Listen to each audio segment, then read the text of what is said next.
The Global Challenge is coming up this weekend, and there are going to be more this season.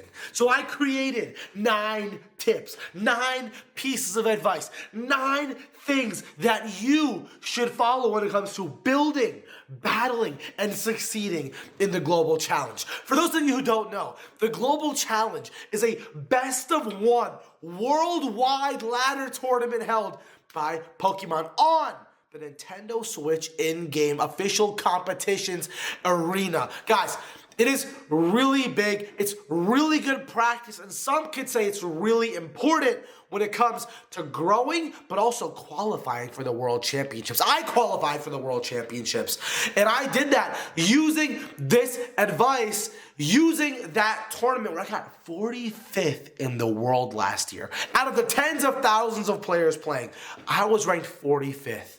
In the world, from Japan to Italy to North America. Me, 45th, stop playing with me. So I created your tips and advice, and I'm just here to get right into it because I don't want to waste your time. However, if you want to know how I made the World Championships, comment the word world and I will send you an 11-page guide.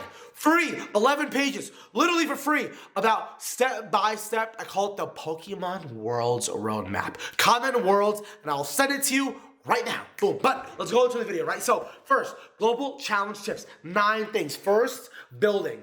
Number 1 step is, look at it, look at it. I say no creative. Oh my God, Doris, I want to be creative. Stop. I want to use Covert Cloak. Stop. I want to use Terra Grass on my Amoonguss for leaf storm damage. Stop. You hear me? Stop doing all that creative. You know why? Creativity can be found in other ways that are objectively more valuable to your team. People try to get too cute in the Global Challenge. I've done it myself. I'm going to use Final Gambit Annihilate with Orange Guru and then get my Center Legend and struck my bulk up for Bitter Blade, double Bitter Blade. Bro, I was so bad when I did that. That did not work. However, your lack of being creative with all the Terra types, I'm going to use Toad School. Stop, okay? Please stop. There are better ways to be creative. Using random Pokemon, random items, like trying to use Covert Cloak on a Pokemon that really does not benefit from Covert Cloak, stop it. Terra Ghost on a Amoonguss to stop Fake Out, bro. Like, you're doing too much. You're really doing too much. Stay with objectively good Pokemon sets because there are better ways of using them that are more creative, which I'm going to go into step number 2. Step number 2 is the hidden advantages. That is where you want to find your success. Not in the items, not in the Terra types, but in its EVs. Pokemon EVs are the stats that you customize your Pokemon with to go faster or slower than other Pokemon, to do more damage or be more defensive. In my opinion, this is your number 1 advantage because when they see your Pokemon, it is a normal attack, it's a normal Terra type. They're not expecting you to have random speeds. For example, if I'm you, one of these examples is going with a really slow Incineroar to always get off the lowest U-turn or parting shot, but going faster than certain Trick Room sweepers in Trick Room. Or this is using maximum bulk, maximum HP Annihilate, because right now all the Annihilates are max speed. Maybe use max bulk Annihilate.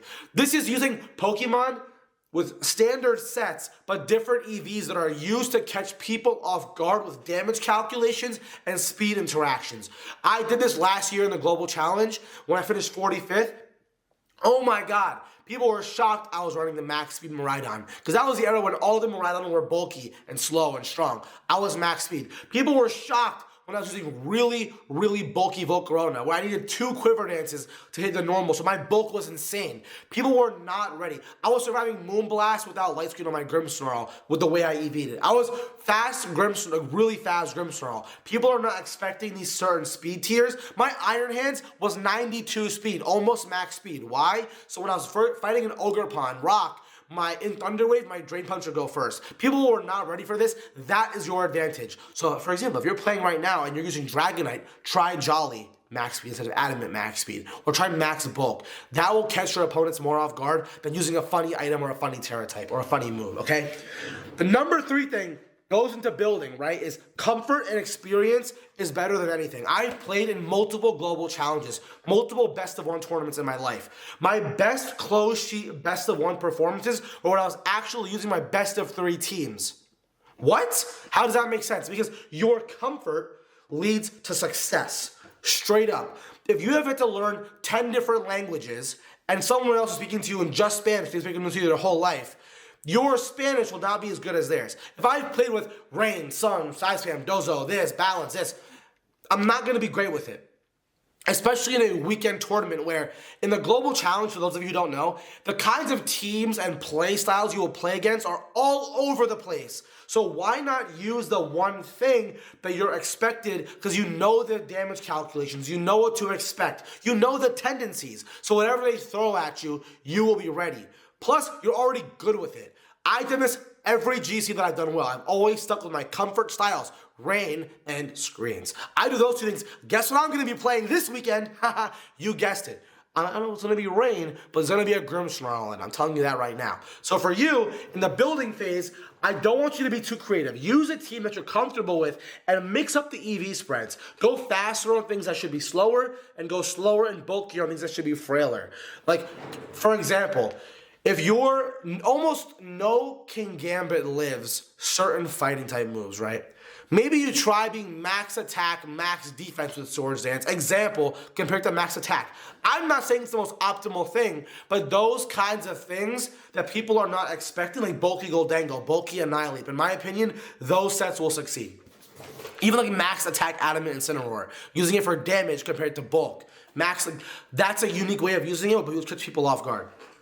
Okay, now into the battling phase. I know all of you are like, Darsh, I've already built my team. It's only 2 days left. I'm going to battle now. Well, let's talk about it, okay? Let's talk about it. So, battling about kicking booty, kicking names, dogging your opponent. The first thing you got to be doing, number 4, is be ready for BS, okay? You gotta be ready for the BS. I have faked out Ghost Urshifus. I have spored against Safety Goggles Arcalodon. Be ready for the BS, okay? It's part of the GC. People will have all these random techs to beat you, but I'm gonna be honest, that random tech to beat you might not be better than their normal sets to beat your whole team. Oh my god, they're Covert Cloak on their Grimmsnarl, oh my god. Well, now they don't have 8 turns of screens. Oh my god, they're Will-O-Wisp and they're Burning Jealousy instead of Flare Blitz on Incineroar. No! Dude, that doesn't matter because now you're not taking Flare Blitz to the face anymore. It's so easy to get turned off by the BS. Like, oh my god, they found the perfect set. I played against Terra Rock Solgaleo against my Volcarona. But I still kicked their butt. Zach Immersion, who's a top player, I still kicked his booty. I still dogged him, okay? To get to 1700s. So my point is be ready for the BS. It's gonna come around at you at every corner, but that does not mean you're worse off because they have the special tech, okay? Number 5. Expect aggressive play styles. I'm telling you, people play like psychos in this tournament, and if you are expecting the crazy, you will succeed. What does this mean? A really aggressive turn ones. Really weird, instead of Tailwind, they're gonna just go for damage. People are gonna make aggressive plays, try to read out Terras, hard switch crazy things. Players play aggressive. That is 100 per every game I play. Sometimes I have a little notebook that I use when I play, and I actually write down after every match, minus, like a circle or plus. That tells me how the players are playing. In the last GC, I played 45 games. Over 27 of them, I gave them a plus, meaning that they're going to play aggressive. Why do I give this advantage to you? I'm not telling you to play safe, but try to react to that counters the aggression or finds a way for you to actually turn that aggression into an advantage for you, okay? Expecting to be aggressive is really, really important. Number 6, trust your gut and don't play safe. That kind of goes to the same thing, right? Kind of, but for your side. I'm not telling you to play aggressive, but trust your gut. At the end of the day, you don't know what speeds they are, what damages they are, what moves they have, what character types they have. It's just it's some BS, man. You're not ready for it. You're dead ass not gonna be ready. So you have to just play to your gut. Trust your intuition. You've played so much Pokemon in the past. You've played on Ranked Ladder. You've played on Pokemon Showdown. I did a poll today on my YouTube post community. Over 90% of you practice on Pokemon Showdown. You have played a lot of games, that means. So my advice to you is trust that intuition. Don't just assume they're gonna have certain things because you're ready for the BS. You're ready for the aggressive play. End of the day, trust your intuition a lot of the times and don't make the objectively right play because your other players are maybe not going to do that and you don't know what you're even up against. So what's the point of doing that? You're giving yourself more mental gymnastics, bro. Don't do that, okay? Please, I'm trying to give you guys the sauce. I've done this myself. I've got top 45. I've got an ADCP from one of these things, bro. With like 10 games left. I'm telling you this now so you can succeed, okay? So talking about success, to the last column of my global challenge tips. When to start. Do not start right away. Please. Everyone always starts right away. I'm telling you, you're going to McFree yourself doing that. All the best players, all the sweats, all the, oh my God, play Pokemon Day, oh my God. They're going to be on right when they log on. You don't want to do that. You want to capitalize when you're emotionally ready, when your mentality is ready, when you're calmed down, when you're confident, once all the really crazy sweaty players are sleeping. Like I look up times to where it's during the workday for other countries, right? Okay, well, when I get home at 5, 6 o'clock, maybe that's when the European players are sleeping or the Japanese players are at work. My advice is starting a little bit later in the day. Don't just start right when you start off. Sorry guys, my nose is all acting up with my allergies and all the dust from the markers. But do not start right when your region starts because everyone's going to start. Everyone's going to be cracked out. It's not the right time. I've never started when it started unless I've done poorly in the past. Number 8, breaks equal wins. Please take breaks. Like, why do I say this? I've crashed out playing the Global Challenge more than any VGC tournament in my entire life. You know why? I've had multiple disconnects. One time, I was 8-0, and I got 3 disconnects in a row. I wanted to break my Switch in half. Oh my God. And I'm always talking about being calm. I'm a calm player. But when my Wi-Fi gives out, bro, oh my God, it sucks. And keeping on playing will do more damage than doing good. You lost 2 matches, take a break. You lost 3, 4, 5, you got to disconnect, take a break. Breaking more leads to wins more. Find new Wi-Fi, do what you gotta do, but take a break, right? If you're failing, the odds you win your next game are lower because you're failing. But if you take a break and you come back and you win, win, fail, win, fail, you're gonna do better, okay? My advice is you're gonna run into some BS, bad matchups. Your mental is going to be tested. The Global Challenge is more about your mental than is your actual play. Because end of the day, who is more consistent over a longer period of time?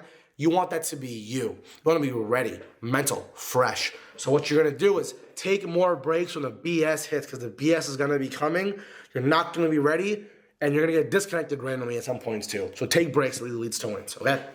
The last piece of advice, that this piece of advice will lead you to more wins than maybe anything else except not being a dumbass in the team builder, is go all in on the last day. Please do not max out all your games on day 1 and day 2. Please don't do that, okay?